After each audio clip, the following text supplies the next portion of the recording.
the matter? 424-286-1872. Say that again?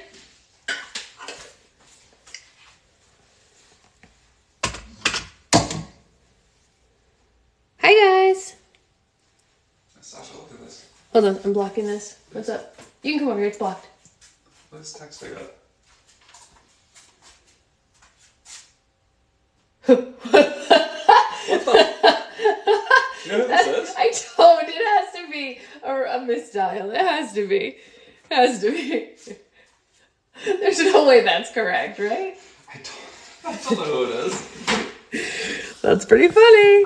That's pretty funny. Sort of not funny. Sort of not funny. You should start responding with funny things and see what happens. Well, we're going to have to plan a response. Yes, I agree. I agree that we should plan a response. Hey, Anya.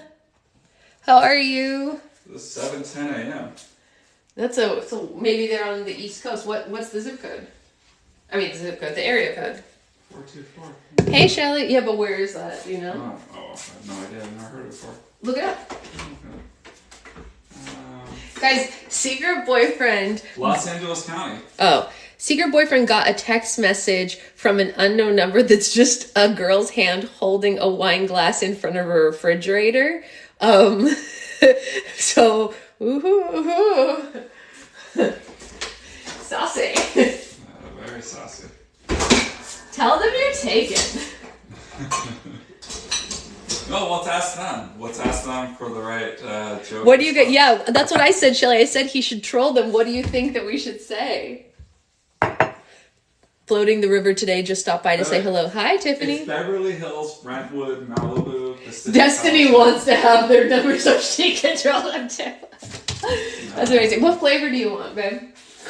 Whatever you can choose. Yeah? I don't know the flavors.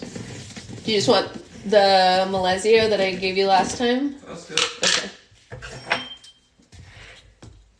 I know you would have so much fun. You should send them a picture of him playing with the most colorful slime ever. That's pretty funny, actually. Oh, man. Pretty funny. Why are we trying to troll this person? Yeah. What happened? Or just give it away right away? No, we're going to troll them. So let's start with like a very general oh yeah? Yeah. Yeah. No slime in a wine glass. Hey, Liz. So let's see. Okay. So the first thing to say would be something like, at 7 a.m. question mark, because that's wine and I don't know. What do you think? Is that do we, okay. Let's go at 7 a.m., man. Yeah, right? Saucy. I really hope this person replies right away. I'm glad that you live and inspire me to get up instead of watching movies. Happy 2-Show Saturday. Hello, Brian. Happy 2-Show Saturday to you. Brian, we were wondering about Gatsby, and we were wondering, is there dance in Gatsby, and do they talk in Gatsby, and do you wear masks in Gatsby? Is it more like Then She Fell, or more like Sleep No More, is what we were wondering. Because we're thinking about going to see it in October, and I was just wondering. I really hope that this girl responds, with the swiftness, because we need to go back and forth for a bit before we start reading. Yeah? 7 a.m., eh? Is it drinking already, folks? Hey. Some of us are having coffee, some of us are having wine. It's Saturday. Who's to judge? It starts as the 20s dance party and then breaks into the book plot. Okay. I have your dice printing currently about 50% done. That's so amazing. Thank you so much, Sam. Send a picture of slime. Yeah, exactly. I think that's the reason. Yeah, but we can't start with slime, otherwise the conversation will end pretty quickly. They're going to know that he's a troll if he starts with slime. Yeah. No masks. They will talk to you and interact. It's not for people with mobility issues. Got it. Okay.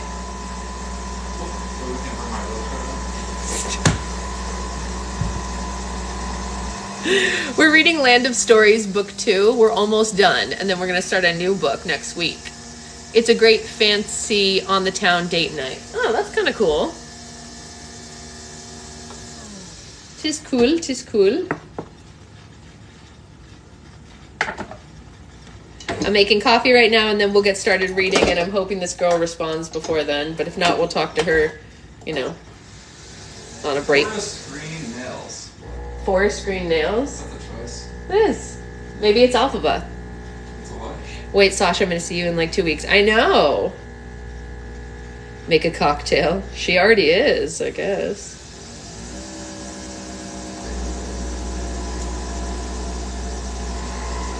It's pretty funny, you guys. It's pretty funny.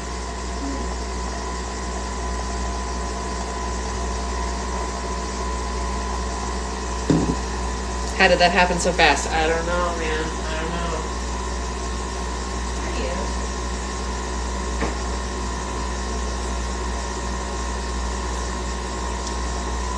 You need coffee too? Yeah, I hear that. I always need coffee. 'Tis a necessity. Never heard of Land of Stories. I'll join the next book. Sounds good. It's a great book. And the premiere tickets are not worth it. You just get an apps menu and one stories over. Oh, they guarantee a story thing. That's kind of interesting, but I hear you on that. By the way, I accidentally bought another Doorables and I'm sending it to you, writing video all over the box. I still have to edit the video of the other one. I still did it. Where is that video?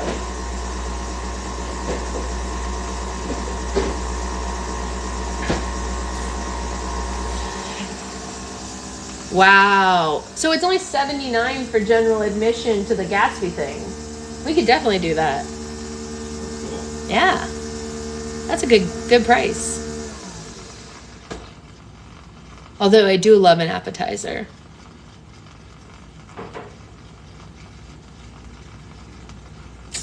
Yeah. All right. Did she respond? Not yet. I'm sure he'll tell us if she responds. You'll tell us if she replies, right? That's how saucy it is. Whoa! Ouch! That was fighting words and in my own home. I'm kidding. I will tell you. When she responds. Depends on how saucy it is. They're like deviled eggs, but think of it as a fun experience versus a play. Yeah, no, for sure. Stephanie, some girl sent a text message to secret boyfriend with a hand holding a wine glass. An unknown number. And so we responded to her.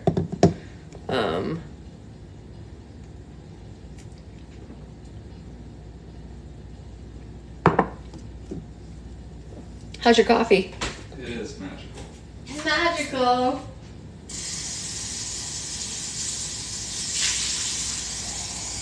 All right. Water.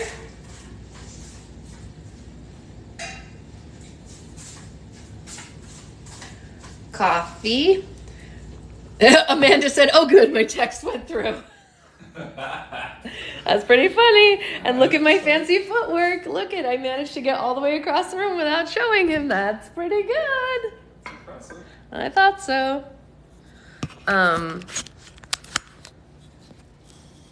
You're on your second cup of coffee. Well, it's you know, it's later for you than it is for us. We were also up late last night. Who was? I know. Yeah, exactly. Wait, after last night, I'm not surprised that people are on the hunt for. They think it's because that's pretty funny, Renee. You can sit in the comfy seat now. You can get by without them seeing you if you want. I don't know. It's up to you. That's pretty funny. You were up so late. Why would that be? Because you were the way you presented yourself last night was extremely attractive to the masses of women, and so they're not surprised that someone is looking for you now. Literally after 2 of them was up at 8. Oof. Yeah, it was a funny live. It was definitely a funny live. That is for sure. Yeah.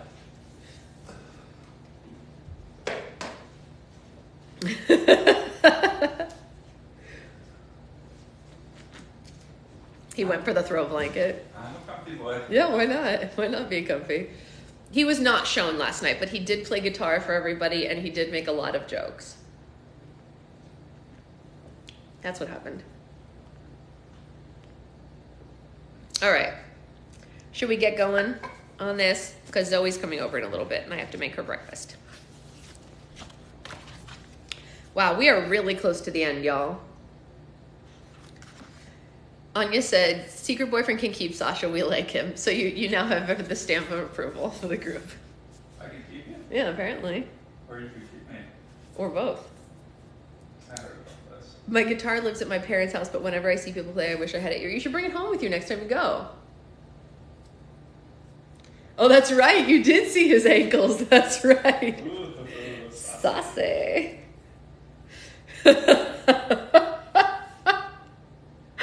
Oh man, that's so wow, I missed that. That's amazing. It's so phenomenal. I definitely have to since they're cleaning out the house now. Oh, that's a bummer. All right, so chapter 26 is the Enchantress's most prized possession. And if you're interested in knowing what the chapter art looks like, is that. Here we go. The ground began to tremble and quake under the campsite. What's happening? Connor yelled. It's the Enchantress, Alex screamed. She's starting the final attack. As if tiny explosions were being set off around the camp, bouquets of devilish vines burst through the ground and slithered through the site. They knocked over tents and people as they moved, as if they were searching for something.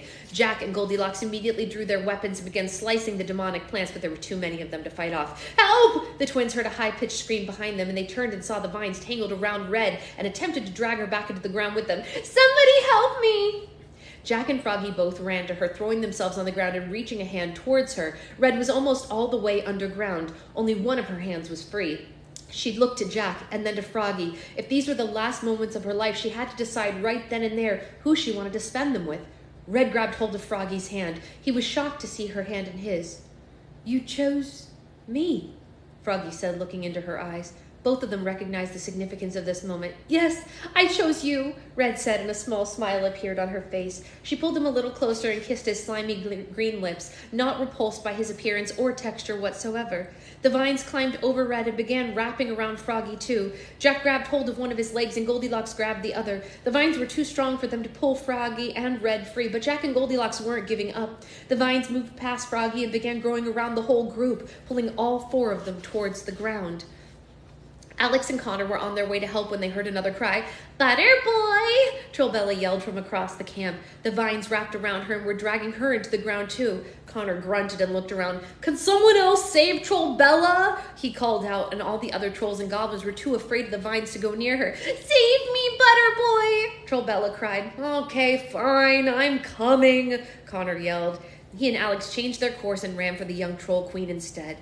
Connor grabbed Trollbella's hands and Alex grabbed Connor's feet. They tried pulling her free, but the vines were too strong. This would be so romantic if it weren't for the possessed plants pulling us apart, Butterboy! Trollbella whispered dreamily into Connor's ear. The vines began to creep past Trollbella and onto Connor, pulling him with her.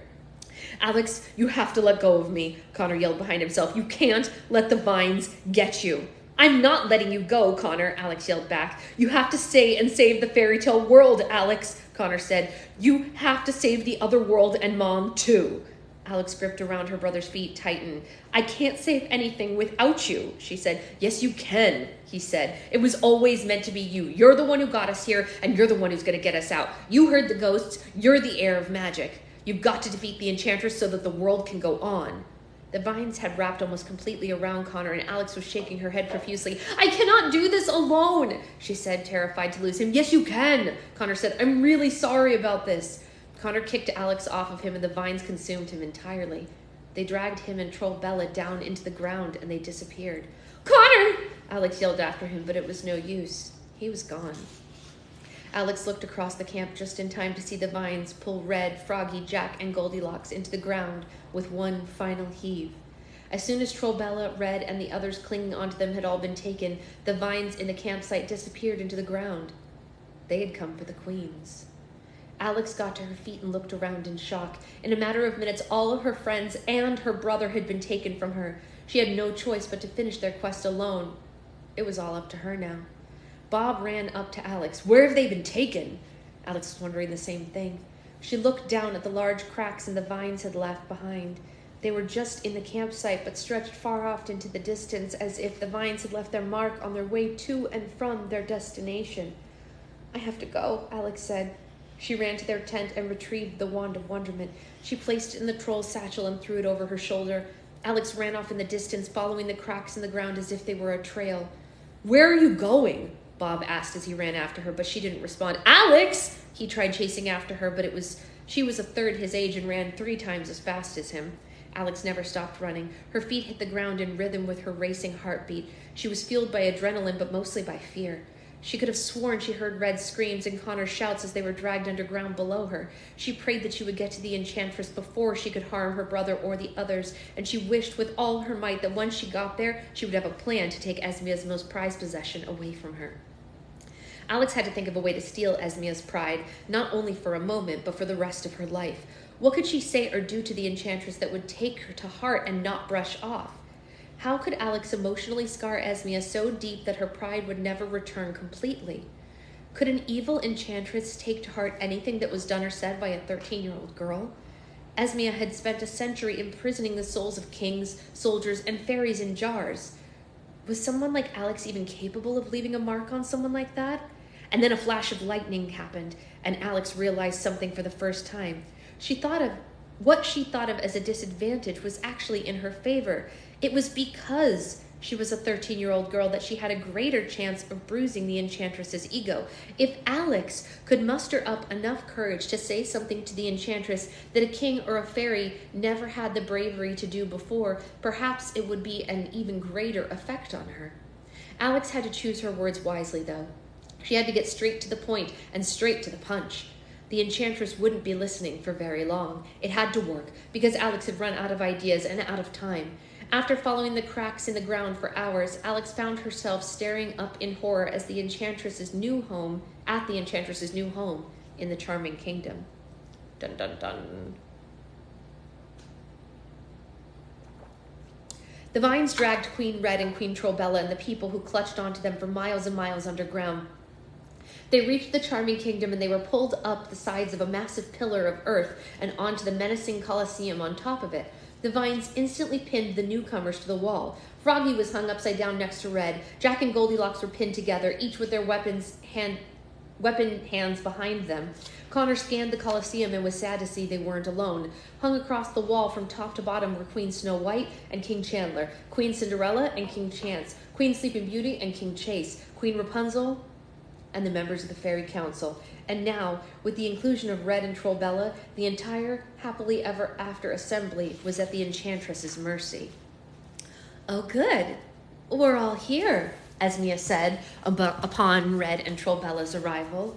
The Enchantress sat imperially on her golden throne. Her hair and cape flowed around more aggressively than ever. Rumpelstiltskin peeked out from behind the throne, looking regretfully at all the confined monarchs around the room. A large crater was indented in the floor, with a small magenta fire burning in a pile of skulls like firewood in the center of it. 6 glass turquoise jars were placed in a line at the front of the Enchantress. Connor knew his grandmother was trapped inside one of them, and to Connor's horror, he looked around the room, and his grandmother wasn't the only member of his family being held prisoner in the Colosseum. Pinned to the wall across from him in a giant bird cage was Connor's mother. She cradled Princess Hope in her arms, the child's cries echoing throughout the Colosseum. The toddler princess could see her mother tangled in the vines beside her and reached through the bars of the cage towards her. "Mama!" Princess Hope cried. "It's all going to be all right, darling," Cinderella said, hoping it wasn't a lie. Charlotte's jaw dropped, and the little color left in her face drained away as soon as she saw her son. "Connor?" she mouthed, so thrilled yet so terrified to see him in such a horrible place. "Mom," he said silently back to her. "Where is your sister?" she asked. Connor wasn't sure what the best way to answer this was. "Safe," he decided to say. Esmia stood at her throne. "Let's begin, shall we?" The Enchantress gazed around the room and the Colosseum with her index finger pressed tightly to her lips as if she was a little girl in a candy shop. "Let's start with the Charming Kingdom." Esmea said. The vines began to rustle and the plants hoisted Cinderella and King Chase off the walls, forcing them both into a kneeling position on the ground in front of the crater.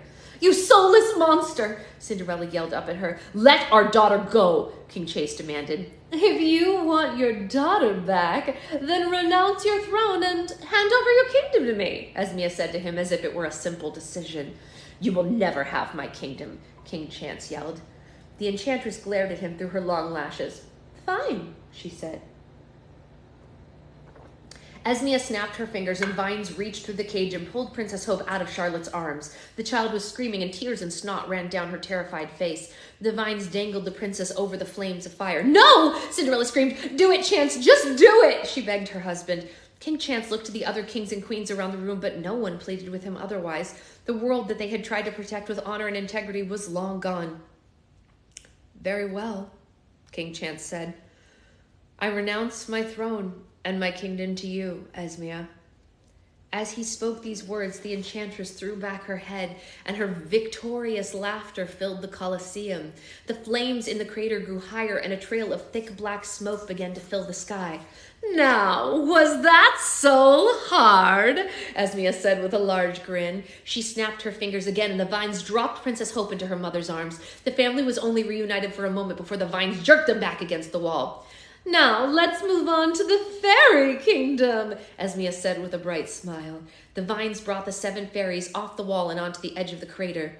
"You know what to say, Emeralda," Esmea said, leisurely inspecting her nails. "Make it quick so we can finish this at a decent hour. Or do you need further persuasion as well?"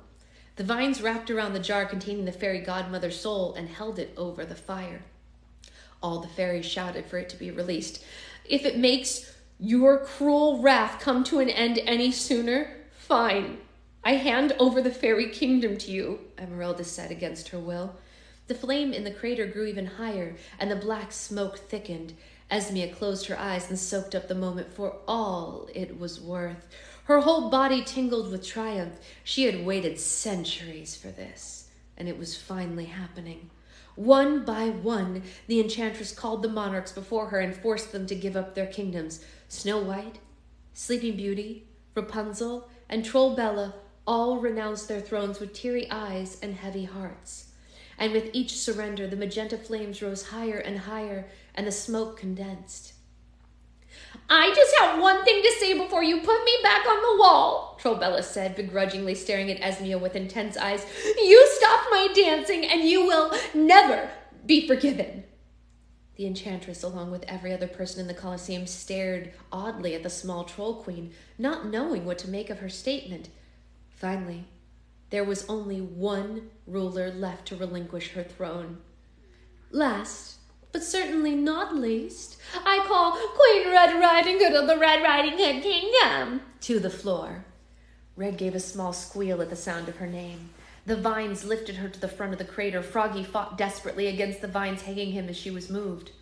"Queen Red, do you willingly surrender your kingdom to me?" the enchantress asked, as if she was already counting on Red's submission. Red looked up at Froggy and at Jack and Goldilocks for strength.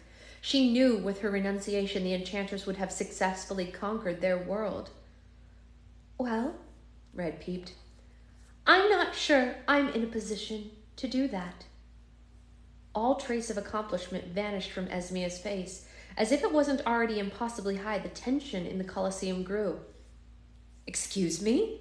Esmea said with a terrifying scowl. Red went pale. "It's easy to explain," Red said, her hands trembling as she spoke.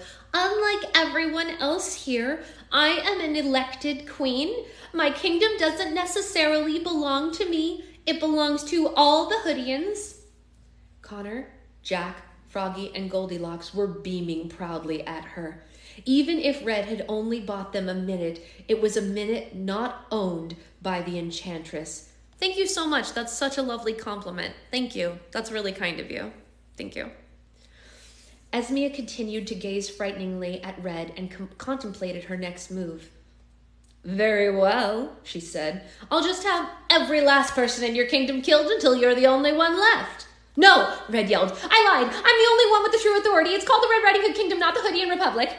The evil smirk came back to the enchantress's face. "Well, then I suggest you proceed," she demanded. Red's eyes filled with tears. She'd never thought she would be robbed of her most prized possession on the journey. Her kingdom. Queen Red started, but her voice trailed off. "Yes, get on with it," Esmia said. Red continued with difficulty. I willingly hand over my kingdom to—" "Hey, Esmia," said a voice behind Red. Everyone looked up to see Alex at the front of the Colosseum. She was panting and sweaty. She had just climbed up the pillar. "Alex!" Charlotte gasped. The enchantress was infuriated to be interrupted when Red was so close to finishing. "Who is this?" she said to Rumpelstiltskin. I don't know," Rumpelstiltskin said. "I've never seen her before." Alex made her way further into the Colosseum. She was out of breath and so tired from the climb that she could barely stand. "Little girl, if I were you, I would turn back around and throw myself to the ground," Esmia yelled. "Trust me, it'll be much less painful than what I'm about to do to you." "I'm not afraid of you," Alex yelled. The Colosseum went dead silent. Even the fire seemed to burn quieter. "What did you say?" the enchantress said blankly. Alex knew the time had come to leave her mark, and she didn't have much time to leave it in. "I said, I'm not afraid of you," she repeated. "I've dealt with girls like you my entire life. You want everything because nothing will make you happy. You're not an all-powerful and terrifying enchantress, Esmia. You're just a brat. No matter who or what you kill or what you conquer, people will always just pity you and laugh at you because of it." The entire Colosseum held its breath. Esmia maintained her stoic expression, but everyone knew she was outraged beyond belief because her hair flickered violently above her head and small flames burned straight out of her eyes. The enchantress left her throne and slowly strolled over to Alex. Alex reached into her satchel. She could feel the wand of wonderment activate itself in her hand. She had succeeded in taking Esmia's pride. "Well, I hope that little display was worth it," Esmia said, "because that's the last thing you'll ever do." The enchantress pointed her finger at her, and with a bright violet flash, Alex was blasted out of the Colosseum and into the sky. "Alex!" Connor screamed from the wall. It happened so fast that Alex wasn't sure what happened. The last thing she heard was her brother's scream. The last thing she saw was a bright flash, and the Colosseum suddenly becoming smaller and smaller as she soared through and farther into the air. Everything around her sight, her sound, and all of her other senses went black. It was as if Alex had fallen into a very, very deep sleep.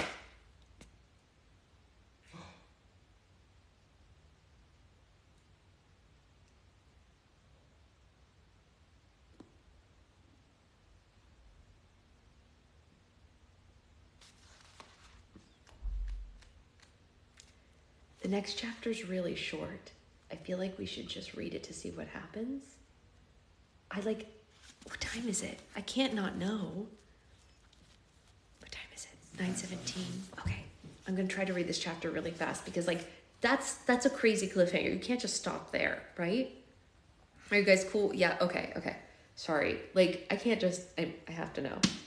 Alex slowly opened her eyes one at a time. She was lying on the ground facing a dark ceiling. She didn't know where she was and didn't remember how she got there, but she got to her feet and looked around. Alex was standing in a dark cave. A lantern was on the ground beside her. She picked it up and journeyed deeper into the cave. There was something about this place that Alex found very comforting. Despite its darkness and mystery, for whatever reason, she knew she was safe. Up ahead, she saw a light, and she continued towards the light. And two large boulders came into view. Two little girls were standing atop the boulders and were standing beside them. As she got closer, she was able to make out what they were wearing. The first little girl wore a sweater, a skirt, and a headband, just like Alex. The second little girl wore a long nightgown and no shoes. The third little girl wore a puffy dress with an apron over it, and the fourth little girl had braided pigtails and wore silver shoes. All four girls stared blankly at Alex as if they were waiting for her to say something. "Who are you?" Alex asked the girls with a smile. "You know who we are," the little girl in the nightgown said. Alex raised the lantern higher and took a second look at them. "I do?" she said. "How do we know each other?" "You know us, but we don't know you." the girl in silver shoes said. She spoke with an adorable twang in her voice. I'm afraid I don't, Alex said. You'll figure it out if you think about it long enough, said the girl. Oh, sorry, excuse me. You'll figure it out if you think about it long enough, said the girl in the sweater with a charming British accent. Well, you all do look very familiar, Alex admitted. It's as if I've met you before or seen you in a movie or read about you, Alex gasped. Wait a second. Are you who I think you are? The girls shared the same amused smile. Hello, I'm Lucy Pensive, the girl in the sweater said and curtsied. I'm Alice, the girl in the apron said. I'm Dorothy Gale, said the girl with the braids. And I'm Wendy Darling, said the one in the nightgown. Alex couldn't believe what she was seeing. But you're the girls I grew up reading about, she said. I used to pretend I was each one of you when I was little. All I ever wanted was to be one of you and to escape into my own magical world. Well, it sounds like you got what you wanted, Alice said. Alex lowered her head and looked at the floor. Alice was right, but it was impossible for Alex to be happy about it anymore. What's the matter, dear? Wendy asked. Alex sighed. Well, I used to think of the land of stories as paradise, like it was my own personal safe haven, she told them. But now an evil enchantress has taken over all the kingdoms. Oh my, said Lucy. Sounds like the White Witch. Worse, said Alex, and put it into terms that they could understand. She's got the White Witch's greed, the Wicked Witch's anger, the Queen of Hearts' temper, and Captain Hook's vengeance. All the girls shook their heads, showing their sympathy. That's horrible, Wendy said.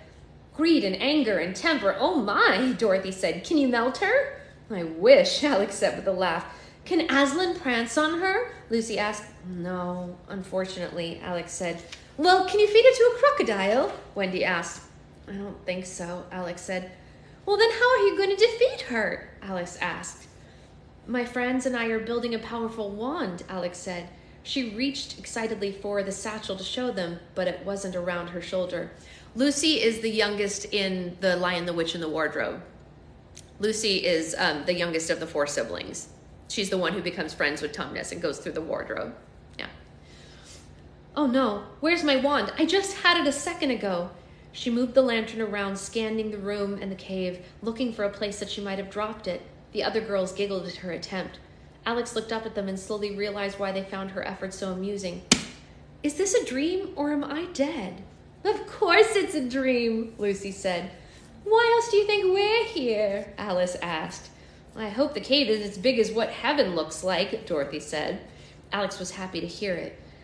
That was the last thing I remembered. The last thing I remembered was being blasted into the sky, she said. But how did I survive the fall?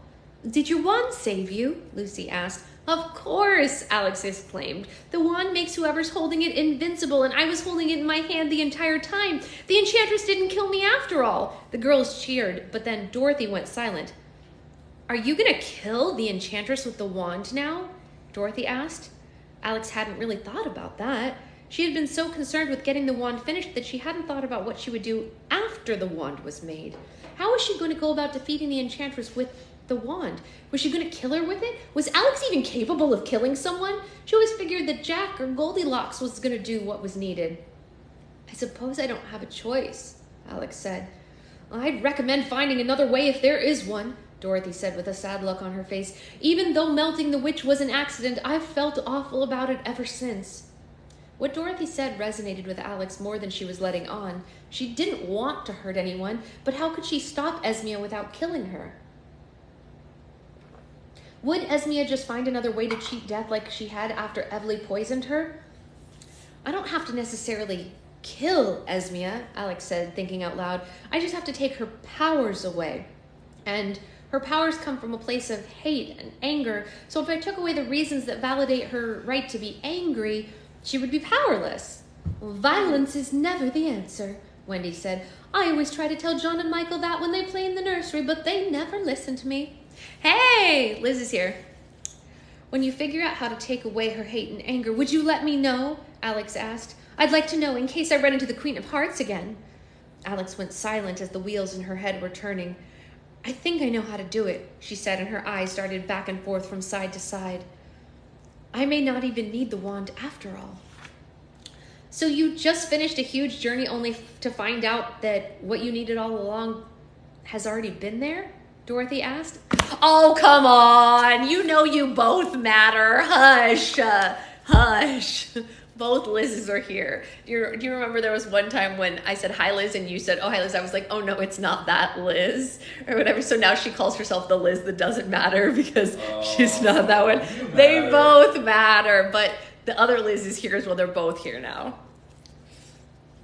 Ridiculous. Where was I? Alex thought about it. The wand might not have been the solution, but it was still useful. It had still saved her life. It had also given them hope, and without that, they would have been lost for sure. She looked up at the girls and around the cave. Well, now I understand the meaning of this dream, she said. Deep down, I knew I could never kill the enchantress, so I was searching for another way. The cave represents my questioning, and you represent the answer, because ever since I was a little girl, I've always thought about you when I had a problem. Why is that? Alice asked her. I suppose I learned so much from you, Alex said. I always wanted to be loving as Wendy, or curious as Alice, or brave as Lucy, or adventurous as Dorothy. I always saw a little bit of myself when I read about each of you. All the girls smiled at her. Well, we're happy we could help, Lucy said. And we'll always be here if you need us again, Wendy said. Alex nodded thankfully to them. Is there anything else on your mind that we could help you with? Dorothy asked, since we happen to be lingering in your subconscious. Actually, now that you mention it, there is something I've always wanted to ask you if I got the chance, Alex said. She didn't know what caused her to believe that she would ever have the chance to ask literary characters a question, but she asked them nonetheless. After seeing the amazing magical places like Neverland, Oz, Narnia, and Wonderland, why did you ever want to leave? The girls looked to one another, and they had never been asked that question before, at least in Alex's mind. Because no matter where you go or what you see, you'll always want to be where you belong, Lucy said. Your home is where you feel most comfortable and loved, Wendy said. It's a part of you, Alex said. It's where your family is. There's no place like home, Dorothy said, as if it was the first time she'd ever said those words. Alex appreciated what they had to say, but she wasn't sure she entirely agreed. Yeah, I wonder, though, if home sometimes isn't where you're from, she said. The girls looked at her as if she had already answered her own question. Alex wondered if that had been the real lingering question in her mind all along. Alex! Alex! A familiar voice said. Alex looked all around the cave, but she couldn't tell where it was coming from. What is happening? Alex asked the girls, but they disappeared. Alex, are you hurt? Please wake up. A voice pleaded. The more that it did, the more the cave around her disappeared. Alex woke up on the ground, and this time she was outside. She saw the sky and the tops of the trees, as well as the face of a concerned, balding man looking down at her. Bob? Alex asked as she sat up. Oh, you're alive, Bob said with teary eyes and hugged her. It's a miracle. I just saw you fall out of the sky, and you might be in shock. Let me check your heart. Bob grabbed hold of Alex's wrist and checked her pulse. I wonder if there's an intensive care unit somewhere in this kingdom. He said, Bob, she said, I'm fine. Look. Her hand was still clutching the wand. It's the wand of wonderment. I was holding on to it, and it saved me. Bob looked at her like she was speaking a different language. Is it wrong that I'm still surprised by all of this? Alex jumped to her feet. She could see the enchantress's pillar in the distance. The sky above was filling with more and more black smoke from the fire. I've got to get back there, Alex said. Back there? Bob asked in amazement. Wait, are you telling me that's where you fell from? Yes, and now I have to get back, Alex said. I just don't have time to go by foot. Then how are you supposed to get there? Bob said. Alex looked down at the wand and then back at him. I think I have an idea, she said, and a sly smile appeared on her face. Bob backed away from her. I don't like the turn that this conversation has taken, he said. Oh my God.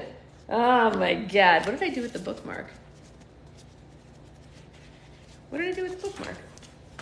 Oh, it fell. This is crazy, you guys. This is getting crazy. All right, so we're going to be at chapter 28, and then we just have a little bit more. So we barely have like 25 pages, maybe 30 pages most left to finish. We'll definitely finish by Monday for sure, and then we can move on to the other book. But it's getting really good. Oh, no spoilers. No spoilers. All right, we'll see you later tonight. There's definitely going to be a roll for Slime Live tonight, come hell or high water, 7 p.m. Oh, Liz, I need to, the book's upstairs. 7 p.m. Pacific time will be Roll for Slime. There'll be new Roll for Slime sheets, so it won't be the same stuff as the other one. And I will put the Roll for Slimes up for sale sometime in the next couple of hours. And I will post about that. And that'll be it. Bye, guys.